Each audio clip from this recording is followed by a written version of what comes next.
That was a premiere. Welcome to Watch Mojo, and today we're counting down our picks for the biographical films that have yet to find the audience they truly deserve.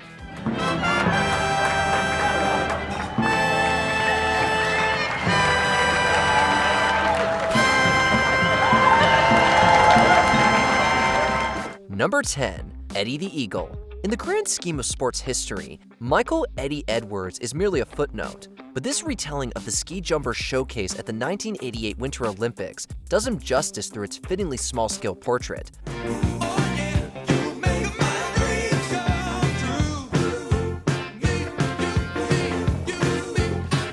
Starring Taron Egerton and Hugh Jackman, Eddie the Eagle never deigns to treat Eddie as a game changer, and instead heralds him as the feel-good underdog he was.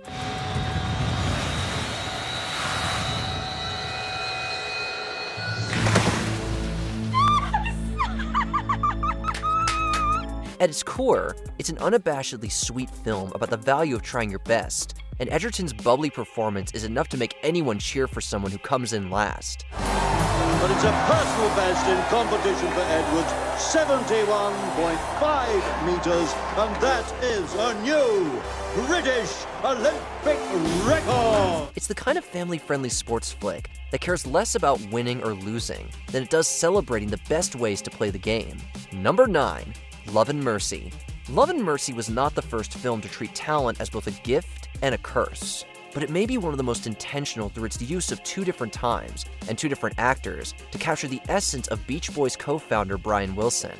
It's hip, man. It's fun. It's now. That's where things are happening. Brian, it's not now. Fun. No, this is not fun. Paul Dano plays the younger Wilson during the production of Pet Sounds, while John Cusack keeps pace as an older Wilson stuck under the thumb of his abusive therapist. Brian's medications are very carefully administered, if you must know. No, what? No, God damn it, Jesus Christ. Seriously? Seriously? You have got to learn to wait your goddamn turn! At once, Love and Mercy shows us an imaginative artist at the top of his game and a misunderstood soul desperately searching for a way to control his thoughts. What's most impressive is how it manages these transitions quickly without ever coming across as off-putting or insensitive. You don't know.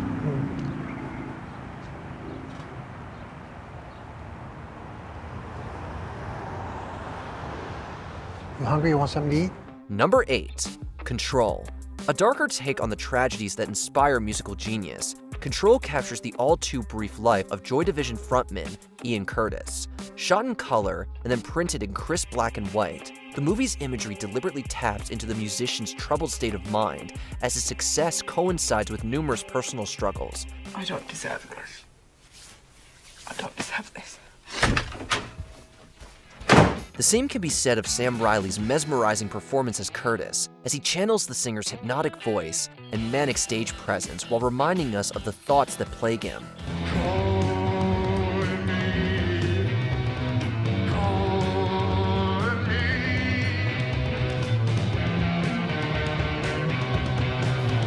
It's a haunting study of someone unable to reconcile their emerging brilliance and the demons that keep them from reaching their full potential. And while Control is by no means easy viewing, that's precisely what makes it true to Curtis's legacy. What once was innocence turned on its side. A cloud hangs over me, marks every move. Deep in the memory of what once was love. Number 7. Tucker, the Man in His Dream. Much like its subject, this energetic film from director Francis Ford Coppola has gotten lost in the shuffle of history. And that's genuinely a shame, as Tucker, the Man in His Dream, radiates a warm, nostalgic tone that's easy to get lost in.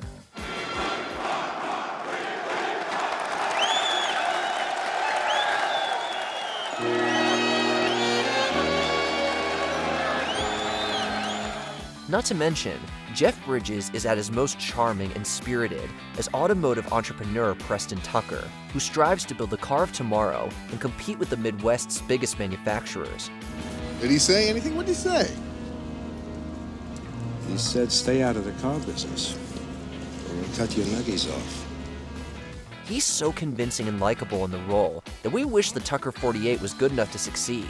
But even though he's destined to come up short, the movie embodies all of the brightest virtues of an American dream that continues to inspire others to follow in Tucker's footsteps. I'll be right there.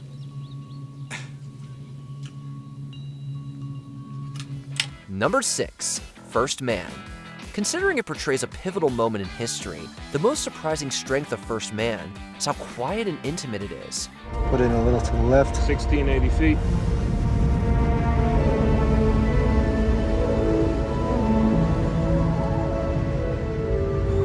While it possesses the out-of-this-world suspense of its forebears, like Apollo 13 and The Right Stuff, its protagonist's heroism is of a different sort. Rather than dress up Neil Armstrong's accomplishments for sentimental or patriotic purposes, Ryan Gosling commits to portraying the astronaut's quiet, reserved composure. Contact light. Shut down.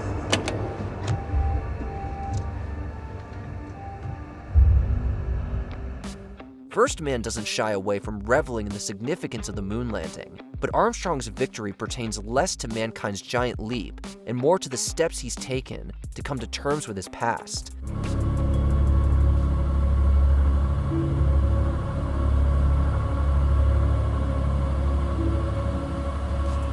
It may sound like unconventional storytelling, but the lack of traditional heroism is how the movie retains its authenticity. Number 5. American Splendor.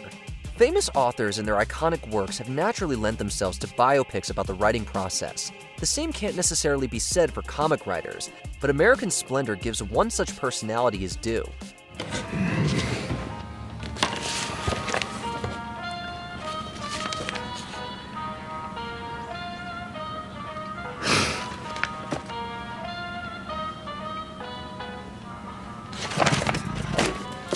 Following Harvey Pekar as he develops the eponymous comic series about his life in Cleveland, the movie boldly blurs the line between fiction, animation, and documentary.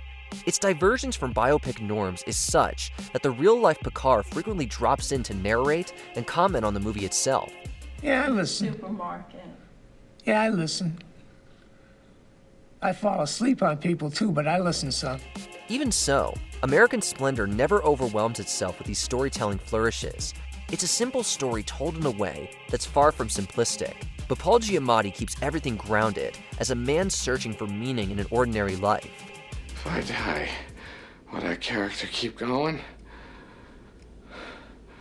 Or will he just fade away? Harvey! Harvey! Number 4. The Assassination of Jesse James by the coward Robert Ford. With a title like that, you may think you know what you're getting, but this epic western takes that perception and flips it on his head. Such extravagance. Don't that nickel just shine, though? It's more than I could hope for. Well, I figure that granddaddy Colt of yours may blow into fragments next time you try to squeeze the trigger. Well, you might have something there. Clocking in at nearly 3 hours, its slow pace and weighty themes may sound like a turnoff for those expecting a more traditional outlaw shoot-'em-up. But don't misunderstand, this is an impeccably crafted slice of American history with gorgeous cinematography and mind-blowing performances from Brad Pitt and Casey Affleck. I was only 20 years old then. I couldn't see how it would look to people.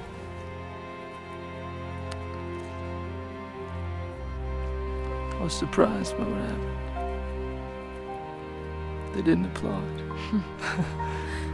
Both men blur the line between hero and villain, and their fraught relationship provides a fascinating look at America's obsession with fame and the toxicity it inspires. Not even the inevitability of its final act prevents Jesse James from adding new layers to an often repetitive genre.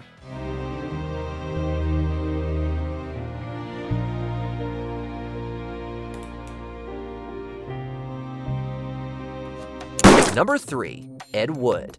Tim Burton and Johnny Depp have never found an eccentric outcast not worth humanizing, and this may be their most revelatory example. Right. And now I need the other 60,000. What other 60,000? The other 60,000 you said you'd give to me. Ed Wood zeroes in on the infamously untalented director as he attempts to make a name for himself with his band of filmmaking misfits, including Dracula star Bela Lugosi. Martin Landau won a well-deserved Oscar as the washed-up actor, but his performance is merely one aspect of the movie's loving portrayal of dreamers chasing the impossible. You know, I I just wish you could have seen the movie. No problem. I know it by heart. Encompassing Burton's underdog status to a T, it's a stirring tribute to the optimism required to keep trying, no matter how hard things get. They say that history is written by the victors, but Ed Wood triumphantly shows us that even losers have a story worth telling. This is the one. This is the one I'll be remembered for. Number 2, Man on the Moon. It takes an unpredictable man to play an unpredictable man. That's what Jim Carrey understood by agreeing to play enigmatic comedian Andy Kaufman in Man on the Moon. I'm going to reveal for the very first time ever the real me. That's right. It's hard not to view Kaufman as an influence on Carrey, making the actor's ability to channel the comic spirit all the more startling. Infamously staying in character throughout filming, he gives the impression that things could fly off the rails. I could have sued you, I could have hired a lawyer and sued you for everything that you've got, but I didn't because I'm not that kind of guy. What kind of guy are you? And yet, the movie's power rests on Carrey's miraculous ability to keep things in check, drawing on his surprising dramatic chops to portray Kaufman's low points. And given Kaufman's tendency to perplex an audience, Man on the Moon succeeds due to the questions it leaves us asking about him, rather than the answers it could have provided. Going to the Philippines. Philippines? What's in the Philippines? Before we continue, be sure to subscribe to our channel and ring the bell to get notified about our latest videos. You have the option to be notified for occasional videos or all of them. If you're on your phone, make sure you go into your settings and switch on notifications. Number 1, I'm Not There. If Timothée Chalamet painted Bob Dylan as a complete unknown, then this ensemble drama goes even further. Who said I was sincere? Are you saying you're not sincere? No more than you. No more sincere than you are. See, you just want me to say what you want me to say. 6 different actors come together in I'm Not There, an experimental rendering of the folk icon in which each performance explores a different aspect of his life and career. The likes of Christian Bale, Heath Ledger, and Cate Blanchett do their part to shatter any notion of conventionality. Why? Because I think guys and chicks are different? Come on, that's all I'm saying, and they are. You know, they each have access to different kinds of pain, which is pretty much why chicks can never be poets. It's the kind of film with enough intelligence to understand that Dylan is too complicated to explore in a straightforward manner, and thus makes no attempt to try. We need sleep. Sleep's for dreamers. I haven't slept in 13 days, man. Takes a lot of medicine to keep up this pace. I'm Not There is better off and then some for its defiant, non-linear structure, reaching a far deeper understanding of its subject's artistry than almost any other biopic out there. Traditional music people would gather that mystery, is a traditional fact. Seeing as they're also full of mystery. Is there a biopic you think deserves more credit? Is there one you think could have done a better job? Be sure to let us know down in the comments.